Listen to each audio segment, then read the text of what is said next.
time reflecting on last week and things died down? Or just any thoughts?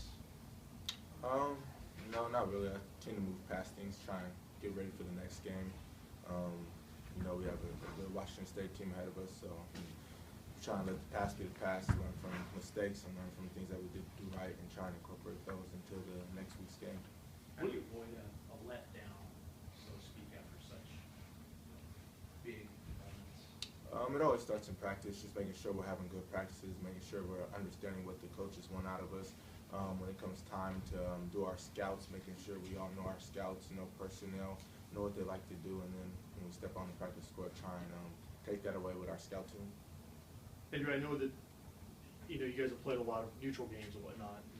Young team, how do you explain to these guys the difference between playing in China and the Bahamas as opposed to going to Pullman on a Saturday and playing a true road game?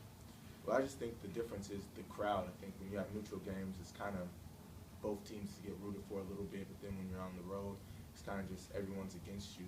But I just think we'll have a good responding to it. I think a lot of these guys like being the underdog. They actually take it and play better with it, so it'll be a good experience for us. Do you think this is a situation where having so many local guys now on the team maybe helps equalize that a little bit because of their knowledge of it? Yeah, definitely for this game as well, because just being in Washington State, and a lot of, like you said, a lot of them are local, so they know the rivalry. They know how much Washington State and Washington don't really like each other, or at least haven't in the past. So I think they're going into this game pretty well equipped.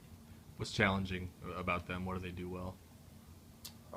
I think whenever they play us, they always play with a little bit more energy because it is a rivalry game. I know their coach likes to get up and down a lot. They're in great shape.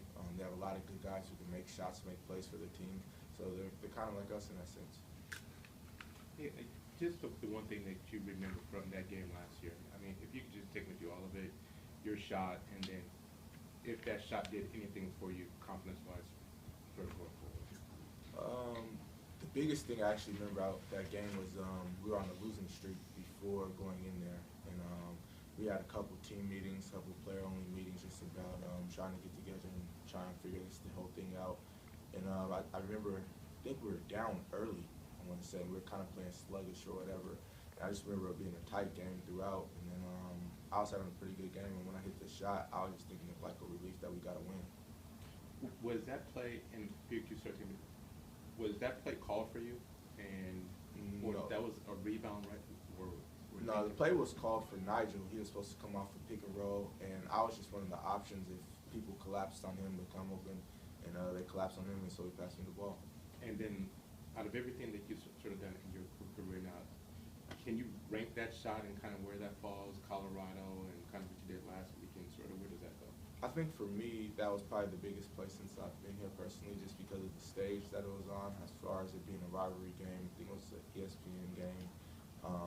We were on a losing streak, so I think all that incorporated in one, that was my career high. All that incorporated in one makes it probably the biggest. And from a